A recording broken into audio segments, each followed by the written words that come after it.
Hello ladies and gentlemen, welcome to my YouTube channel. Today we are going to revise section A of Maths paper 2 that was written in November 2007. We are going to finish off our series in the next session where we are going to do the section B. So today we are going to just work the section A. I'm going to take you through explaining how you obtain all the marks in section A. I encourage you to subscribe. This is important as you are going to receive the notifications when I upload video solution for the past exam question papers on maths and science. In section A, candidates are required to answer all the questions. So number 1A is reading. Simplify 5.2 minus 8.3 times 0.2. So if we have mixed signs, for example here, we have subtraction sign and multiplication sign, we need to apply BODMAS. It means that here we are going to multiply first before we do the subtraction. So we say 5.2 minus, and then we need to multiply 8.3 by 0.2. So here we are going to say 8.3 times 0.2. We are obtaining 1.66. And then after that, we need to say 5.2 minus 1.66. We are going to obtain 3.54. That is going to be our final answer. So you are not going to obtain all the marks if you just click the answer on the calculator. You need to show the working. You need to show that you have applied BODMAS. Let us move on to number 1, part B.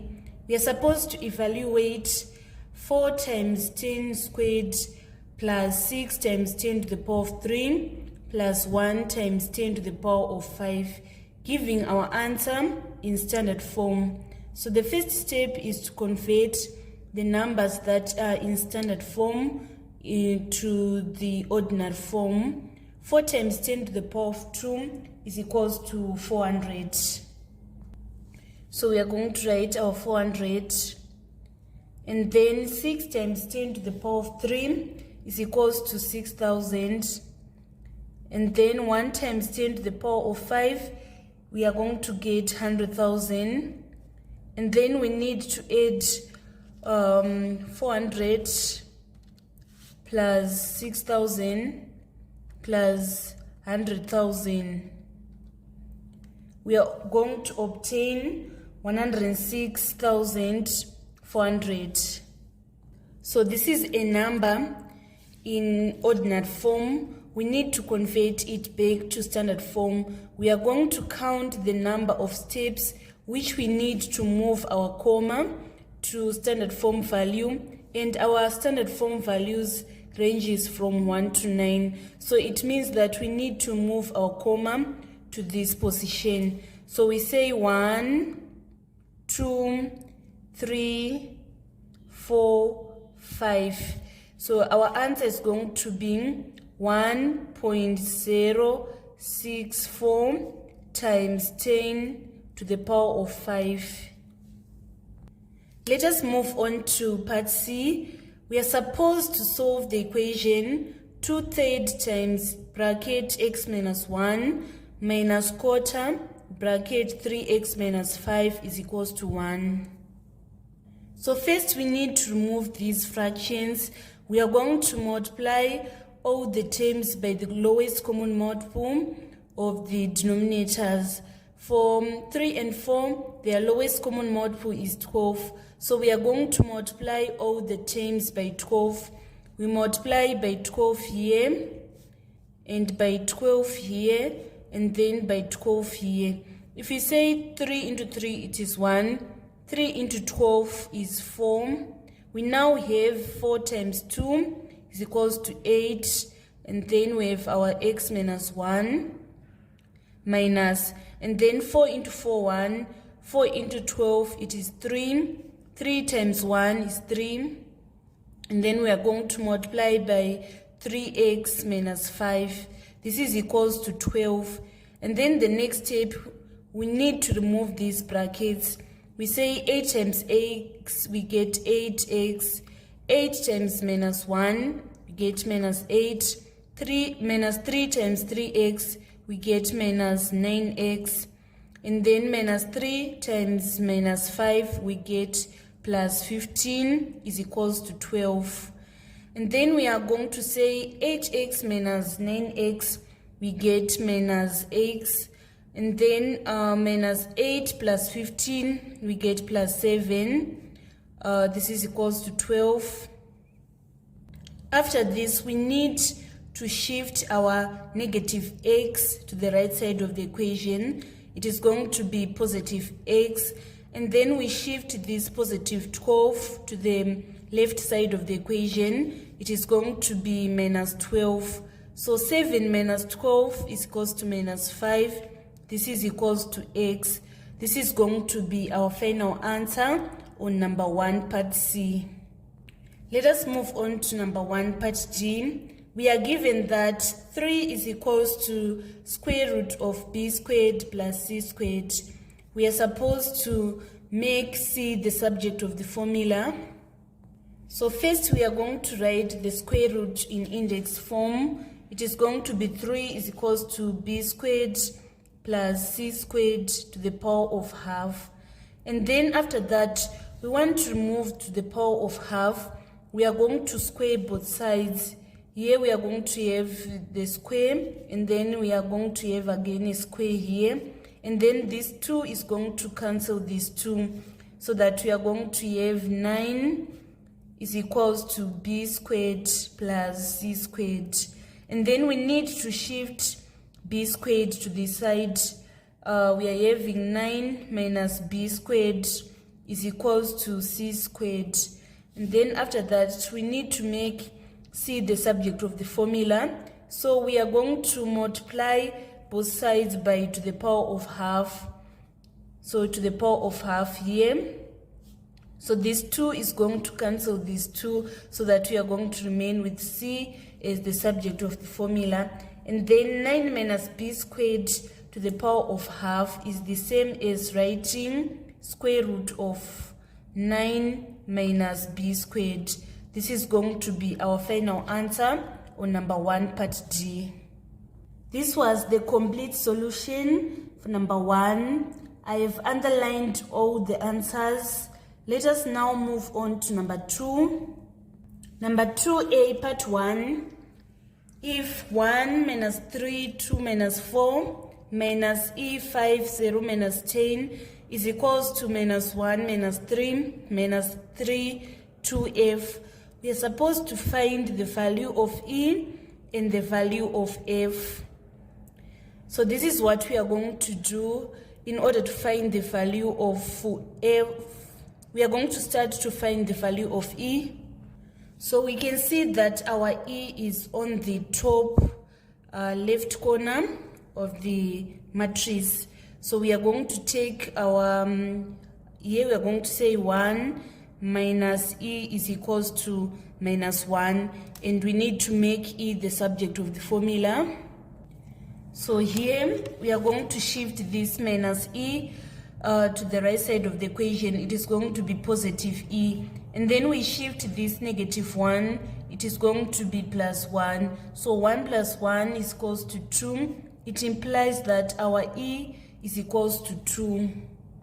And then in order to obtain the value of F, we are going to say minus 4 minus 10 is equals to 2F. So minus 4 plus 10, we get 6. 6 is equals to 2F. We divide both sides by 2, so that the value of F is going to be 3. And then on number 2A, part 2, we are given that 7 minus 5, 3 minus 1 times M is equals to this identity matrix. We are supposed to find the matrix M. So you should always know that when you multiply a matrix by its inverse, we are going to get identity matrix. So we need to multiply, we need to find the inverse of this matrix, that is going to be the matrix M. So first we need to calculate the determinant. We are going to calculate determinant by saying 7 times -1 minus 5 times 3. So this is equals to -7 plus 15. Our determinant is 8. And then now I want to write the inverse. So the inverse, it is going to be 1 over the determinant, which is 8. This 7 and this -1, they are going to interchange their positions, so that -1 is going to be here, and then 7 is going to be here. And then we multiply by -1. -5 times -1, we get +5. And then 3 times -1, we get -3. And then after that, we need to find our matrix M. So we are going to multiply this scalar by this matrix in order to find M. So if we say 1/8 times -1, we are going to get -1/8. And then if we say 1/8 times 5, we get 5/8. And then 1/8 times -3, it is -3/8. 1/8 times 7, it is 7/8. That is going to be our final answer on number 2A, part 2. And then on number 2B, we are supposed to solve the equation 5x squared minus 3x minus 2 is equals to 0. So in order to solve this question, the first step is to factorize. We need to multiply 5x squared and minus 2. We are going to get minus 10x squared. And then we need to look for the two factors of minus 10x squared, which when we add, we are going to get minus 3x. So we are having minus 5x plus 2x. If we say minus 5 plus 2, we get minus 3. Minus 5 times 2, we get minus 10x squared. So the next step is to rewrite minus 3x as minus 5x plus 2x. And then we are going to factorize in group. For this first two, our highest common factor is 5x. We factor it out. And then we say 5x squared divided by 5x, we get x. And then minus 5x divided by 5x is minus 1. And then here, the highest common factor is 2. We say 2x divided by 2, we get x. Minus 2 divided by 2, we get minus 1. So our final answer is going to be 5x plus 2, x minus 1.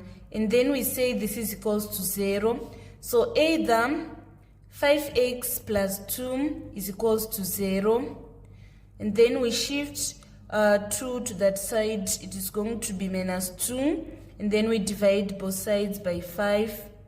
So that our x is 2 minus 2/5. Or we say x minus 1 is equals to 0. It implies that x is equals to positive 1. Therefore, x is equals to negative 2/5 or positive 1. So that was all about number 2 in November 2007. Let us move on to number 3. It was a question on circle geometry. We are given that in the diagram, PQRSU is a circle with center O, UQ is a diameter, and PT is a tangent to the circle at P. TPQ is equals to 53 degrees, and UQS is equals to 40 degrees. We are supposed to find the value of PSU, this angle PSU. So PSU is this angle This is the angle that we are supposed to calculate. We should know that the angle QSU, the overall angle here, is 90 degrees because angle in a semicircle is 90 degrees. So this overall angle is 90 degrees. And then we should also know that TPQ, which is 53 degrees, is equals to QSU. So QSP, which is this angle, here we are having 53, and this angle is 53 degrees. The reason why we are saying QPT is equals to QSP is that the angle that lies between a tangent and a chord, which is this 53 degrees, is equal to the angle subtended by the same chord in the alternate segment.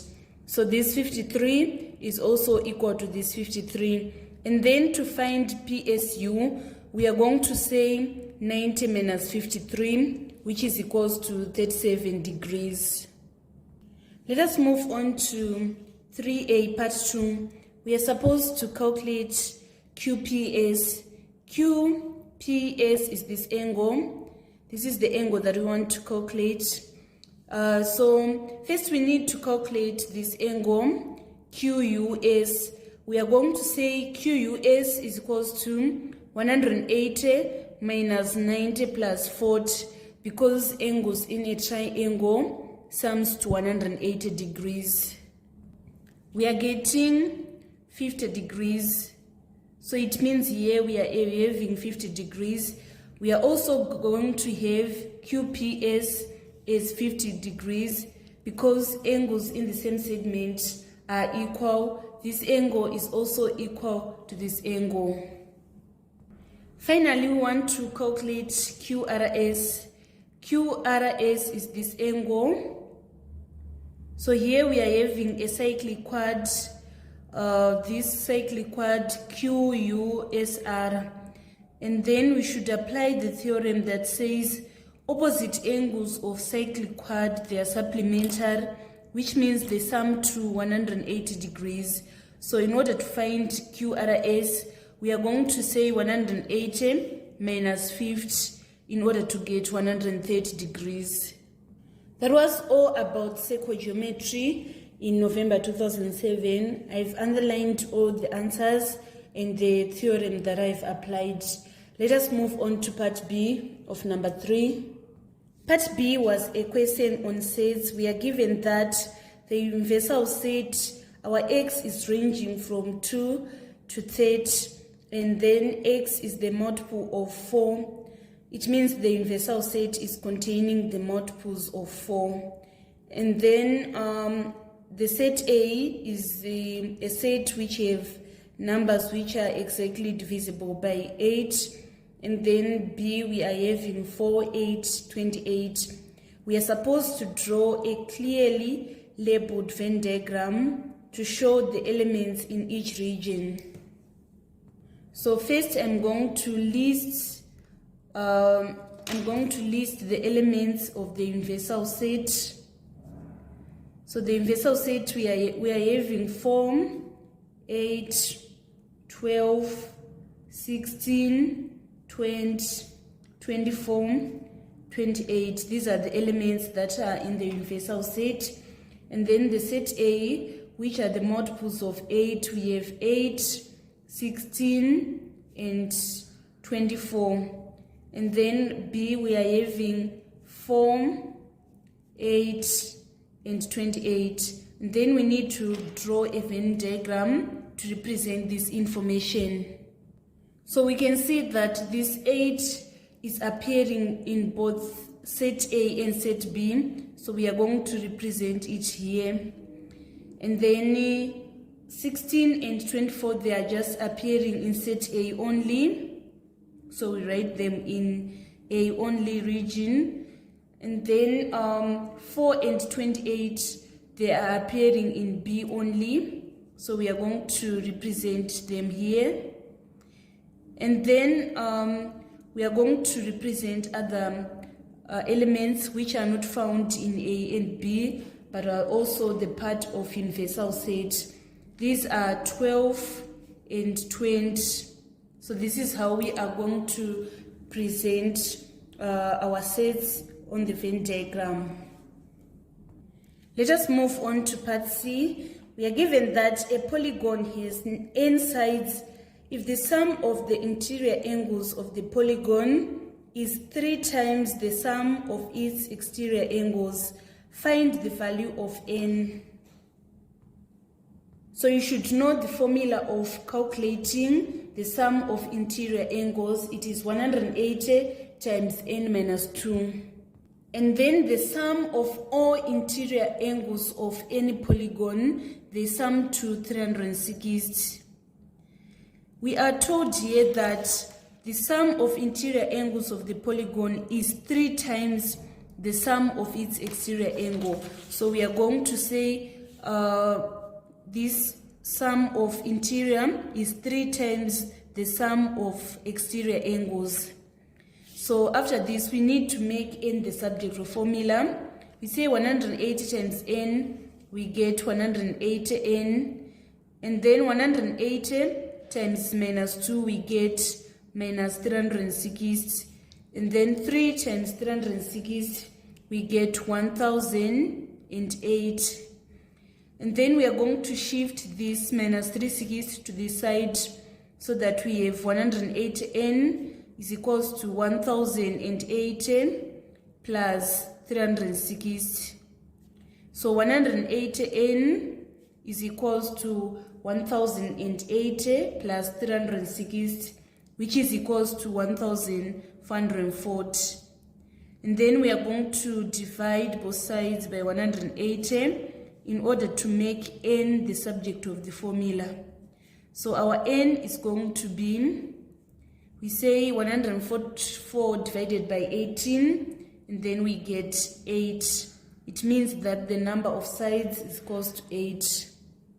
This was the complete solution for number 3 in November 2007. Let us move on to number 4. Number 4a, given that 23 base x is equals to 21 base 10, where x is a base, find the value of x. Our first step here is we are going to convert 23 base x to base 10. So we are going to expand in powers of x. We have x to the power of 0 and x to the power of 1. And then we fit in our value, which is 23. We say 2 times x to the power of 1, we get 2x. And then x to the power of 0 is 1. 1 times 3 is 3. This is equals to 21. We shift this 3 to the side so that we have 2x is equals to 21 minus 3, which is equals to 18. And then we divide both sides by 2 so that our x is going to be equal to 9. So our answer is 9 on number 4a. Let us move on to number 4b. The mean of 8 numbers is 13. When 4 numbers are added, the mean of the 12 numbers is 11. Find the mean of the 4 numbers which were added. So first we need to calculate the sum of 8 numbers. We are going to calculate it by saying 8 times 13. Let us punch on the calculator. 8 times 13, we are getting 104. And then next we need to find the sum of the 12 numbers which have the mean of 11. So we say 12 times 11, which is equals to 132. And then after that, we need to find the sum of 4 numbers that were added. So in order to find the sum of 4 numbers that were added, we are going to say 132 minus 104. So 132 minus 104, we are obtaining 28. And the question is requiring us to find their mean. So in order to find their mean, we are going to say 28 divided by 4. so that our mean is going to be 7. So it means that the mean of the 4 numbers is 7. And then let us move on to part C. We are given that y varies directly as v and inversely as x plus 2. We are supposed to express y in terms of v, x, and a constant k. So this question is a question on joint variation. We first need to interpret it mathematically. We are saying y varies directly as v and then inversely as x plus 2. So the next step, we want to remove this vary sign. We remove it by introducing an equal and a constant, so that we have y is equals to kv over x plus 2. And then after that, we need to find the value of k. So to find the value of k, we first need to make it the subject of formula. We are having y is equals to kv over x plus 2. So we multiply both sides by x plus 2 in order to remove that fraction. So here we are going to have y x plus 2 is equals to kv, and then we divide both sides by v in order to make k the subject of formula. And then we need to substitute for y, we are going to substitute 3 over 2. And then for x, we are going to substitute 8 plus 2. And then for v, we are going to substitute 5. So we need to punch this on the calculator. 8 plus 2 is 10. And then we are saying 3 over 2 times 10 is equals to 15. Divided by 5 is equals to 3. So it means that the value of k is equals to 3. And then on part 3, we want to find y when x is equals to minus 11 and v is equals to 2. So here we are having y is equals to k, and then we substitute our k, which is 3 times v over x plus 2. We are given that the value of v is equals to 2. So we say 3 times 2, and then the value of x is equals to negative 11. So we say negative 11 plus 2. If we say 3 times 2, we get 6, minus 11 plus 2, we get minus 9. So our final answer is going to be negative 2/3. When we reduce this to its lowest term, it is going to give us negative 2/3. This was the complete solution for number 4. I've underlined all the answers. Let us now move on to number 5. Number 5a, factorize completely y squared bracket x minus 2 minus x plus 2. So we say y squared times x, we get y squared x. Y squared times minus 2, we get minus 2y squared minus x plus 2. And then after that, we are going to shift this minus x to be on the second position, so that we have the y squared x minus x, and then minus 2y squared plus 2. For this first group, the highest common factor is x, so we factor it out. We say y squared x divided by x, we get y squared, and then minus x divided by x, we get minus 1. And for this group, the highest common factor is minus 2. Minus 2y squared divided by minus 2, we get y squared. And then 2 divided by negative 2, we get negative 1. So we are having x minus 2, y squared minus 1. So we can factorize this further, since it is a difference between two squares, so that our final answer is going to be the square root of y squared is y minus 1. The square root of y squared is y plus the square root of 1 is 1. So this is going to be our final answer. 5b, in the question, take pi to be 22/7. In the diagram ABCD is a rectangle inscribed in a circle center O. AD is equals to 3.6 centimeters and AB is equals to 1.5 centimeters. On part A, on B part 1, we are supposed to calculate OC, which is the radius of the circle. So this is our OC from this point to this point. So we are going to, here we are having 3.6, so it means the half of 3.6 is 1.8. So we are having 1.8 from this point to this point. And then from this point to center, we are going to say 1.5 divided by 2, which is equals to 0.75.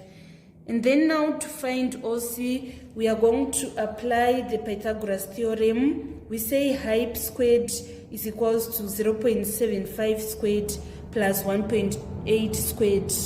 Let us punch on the calculator. 0.75 squared plus 1.8 squared.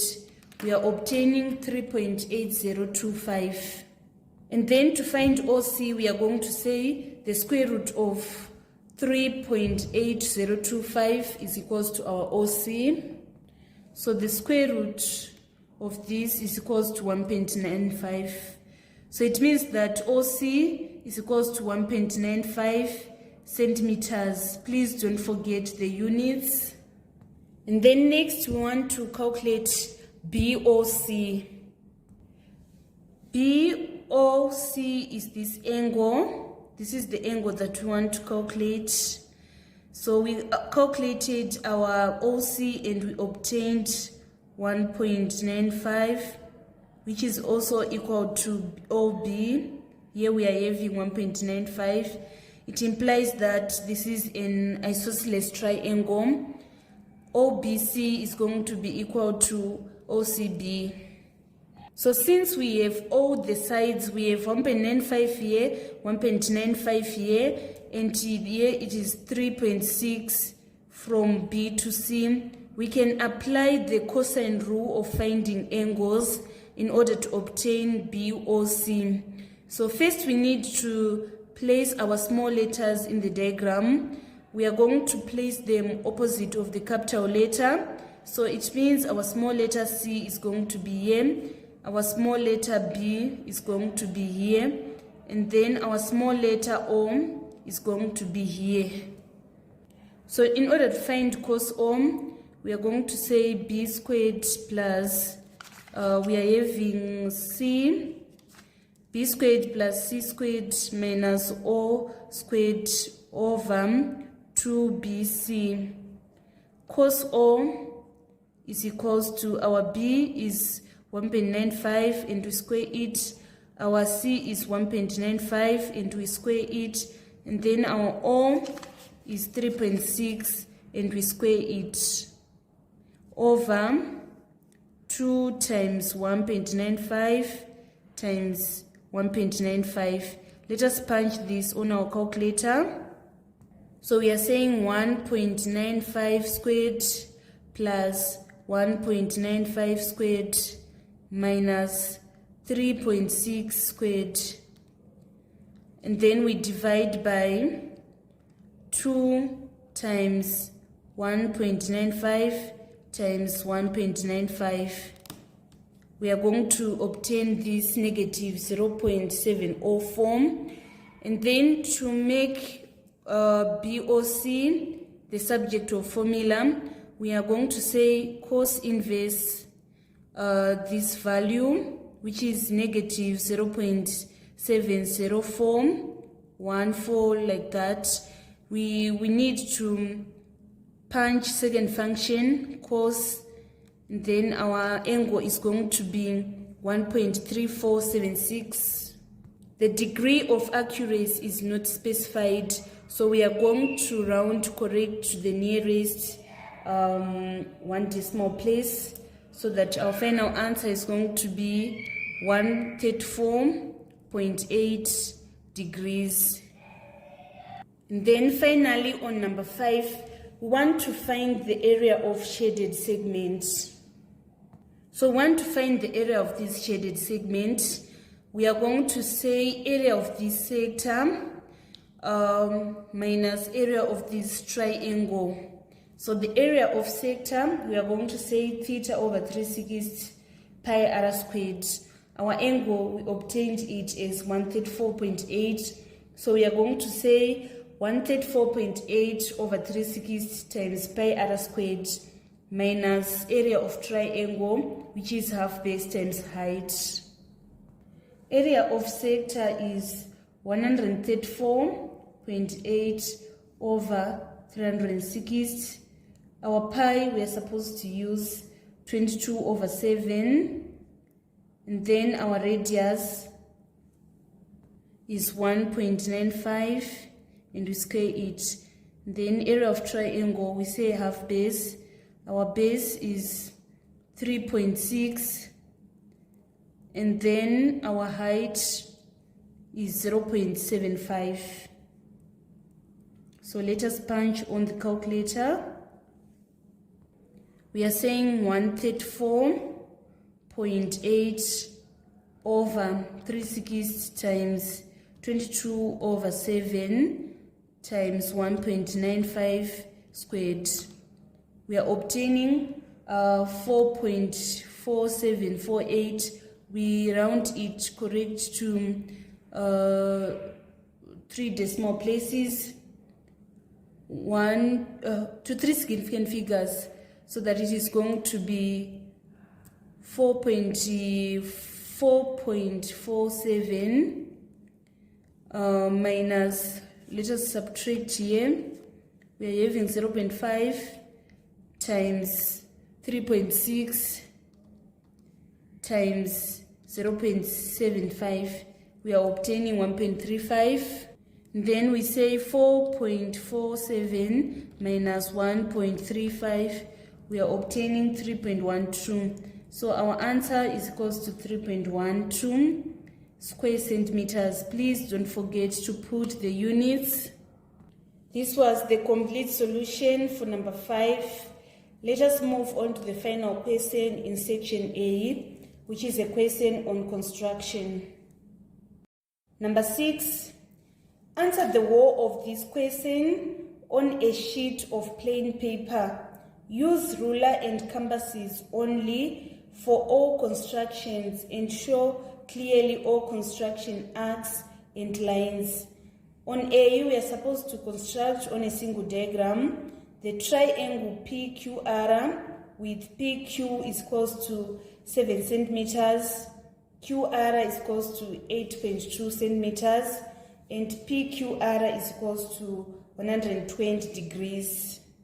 So first we are going to measure 7 centimeters from P to Q. So we need to open our compass to 7 centimeters, and then we construct some arcs at this point and this point, and we name them point P and Q. So I have opened my compass to 7 centimeters. I'm going to construct an arc from this point, and then another arc from this point.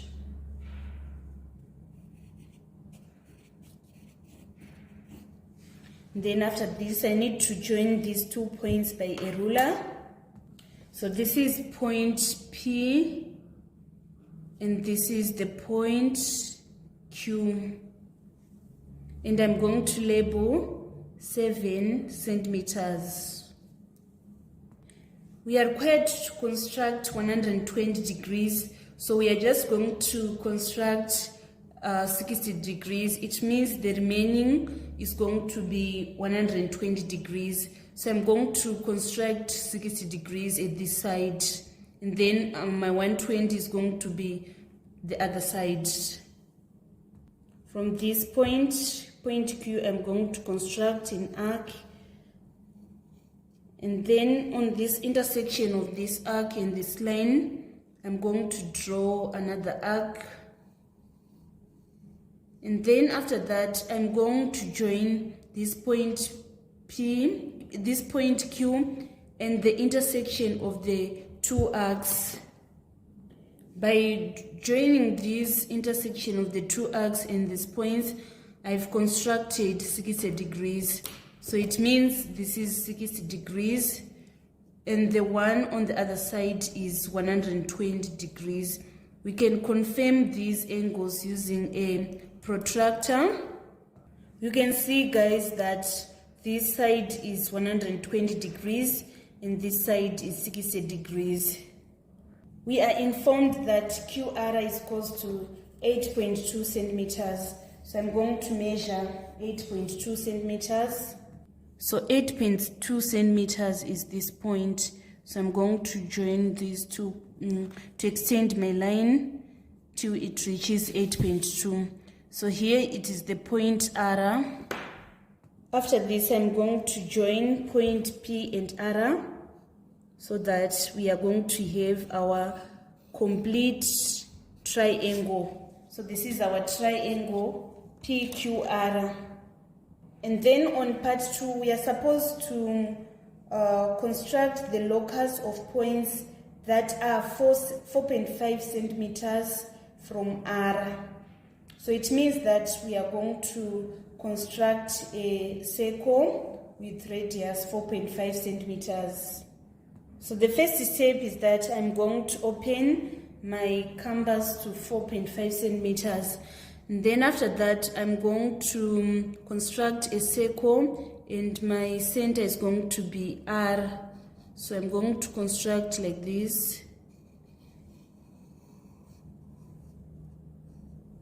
And then I come to this side. So this is the circle that we have constructed. And then next we want to construct the locus of points that are 3.6 centimeters from PQ and on the same side of PQ as R. So we are supposed to construct the parallel line that is 3.6 centimeters from PQ, and this parallel line is going to be at the, not at the bottom, but at the top of the line PQ. So I'm going to open my canvas to 3.6 centimeters. So this is the 3.6 centimeters, and then after that I'm going to the line PQ, and from end point I'm going to construct an arc. I come to this point, I construct another arc, and then after that I need to join the tangents, to draw a tangent to these arcs. So I'm going to construct a tangent to these arcs. By doing this, I've constructed a line that is 3.6 from PQ, which is on the same side of PQ as R. And then on part 4, we are supposed to construct the perpendicular bisector of PQ. So I'm going to open my canvas. It should be greater than the half of the line. So here, from this point, I construct an arc. I construct an arc upwards and downwards. And then from point P, I'm going to construct another arc upwards and then downwards. After that, I'm going to join the intersection of the arcs at this point. So I'm going to have this vertical line. So this is the perpendicular bisector of PQ. We can confirm using a ruler if it is an equal distance from P to this perpendicular bisector, and also from this perpendicular bisector to Q. So here we are having 3.5, which is the half of 7 centimeters. And then on part B, we are supposed to measure and write down the length of PR. So PR is equals to 13 centimeters. And then on part C, we are supposed to describe the locus represented by the perpendicular bisector of PQ. So we are going to describe as the locus of points equidistant from the point P and the point Q. That was all about construction in November 2007. This marks the end of our tutorial today on section A that was written in November 2007. Thank you so much, guys, for following me on this channel. Please don't forget to subscribe, like, and share my videos. I love you all. This is Eve signing out.